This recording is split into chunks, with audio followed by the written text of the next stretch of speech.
আসসালামু আলাইকুম রহমতুল্লাহি বারাকাতুহু। সবাই কেমন আছেন? আশা করি সবাই ভালো আছেন। আমি বলেছিলাম যে ছোটো ছোটো বাচ্চাদেরকে কীভাবে শেখানো হয়, কীভাবে বাংলা রিডিং শেখানো হয়, কীভাবে ইংরেজি রিডিং শেখানো হয়। যারা যারা বাংলা রিডিং পারে না, যারা যারা ইংরেজিতে কথা বলতে পারে না, তাদের জন্য আমি ফেসবুকে কিছু ক্লাস করাবো। যদি দেখেন ভালো হবে।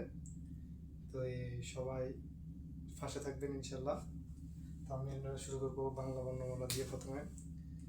যেহেতু আমরা বাংলাদেশি, আমরা অবশ্যই বাংলা কথা বলা দরকার, এমনকি বাংলা শেখা আগে দরকার, এরপর ইংরেজি, এরপর অঙ্ক, এরপর অন্যান্য সাবজেক্ট আর কি।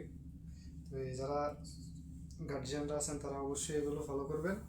এগুলো ক্লাসগুলো আপনাদের ছোটো ছোটো বাচ্চাদেরকে শিখাবেন, আর যারা পারেন না তারাও আগ্রহ করে শিখবেন ইনশাল্লাহ। ছোটো ছোটো ডায়েরি বা বই নিয়ে নোট করে রাখবেন।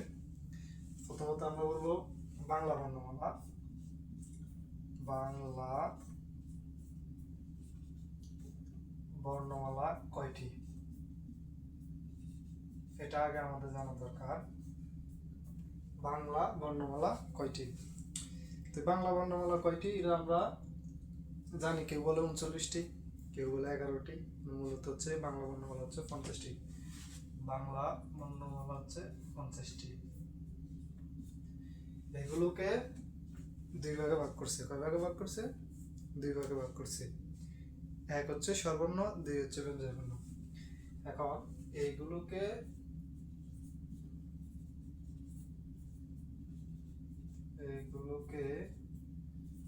দুই ভাগে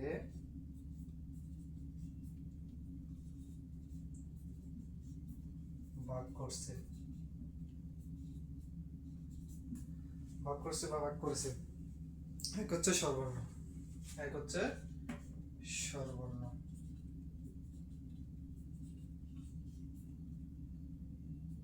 এখন আমরা আগে 1 নম্বর ক্লাসে শিখাবো স্বরবর্ণ কয়টি ও কি কি, এগুলো আমরা শিখবো। এরপর পরের ক্লাসে আমরা ব্যঞ্জনবর্ণ সম্পর্কে ধারণা দিব ইনশাল্লাহ।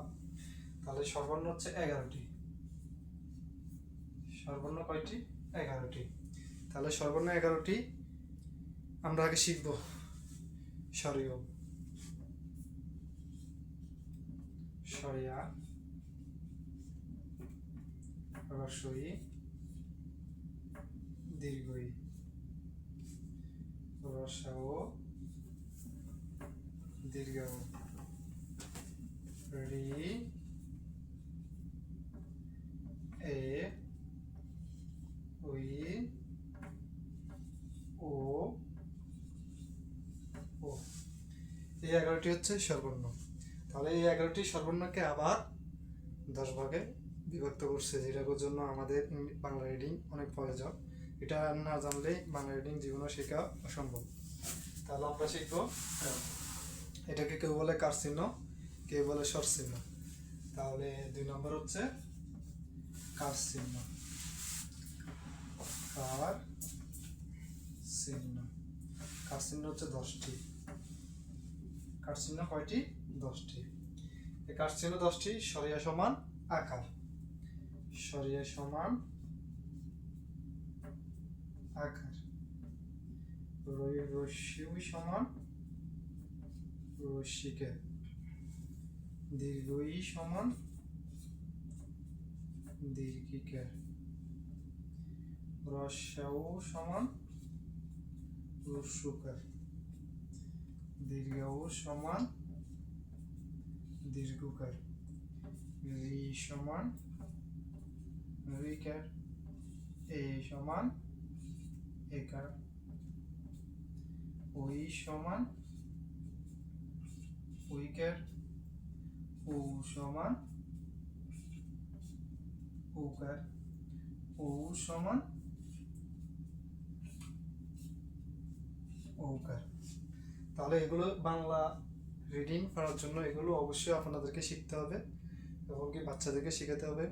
একদিন শিখলে হবে না, প্রত্যেক দিন একবার একবার করে ছোটো ছোটো বাচ্চাদেরকে শিখালে আজকে মানুষ ভাত দিয়ে কী দিয়ে খায় কালকে মানুষ ভুলে যায়, এগুলো মনে রাখতে হবে। তো এই প্রতিদিন বাচ্চাদেরকে এগুলো পড়াবেন। যারা এগুলো ভুলে যায়, যারা এগুলো মনে রাখতে পারে না, তারা 5 মিনিট করে পড়ালে এরা প্রত্যেকদিন 5 মিনিট করে সময় দিলে এরা ইনশাল্লাহ পারে যাব।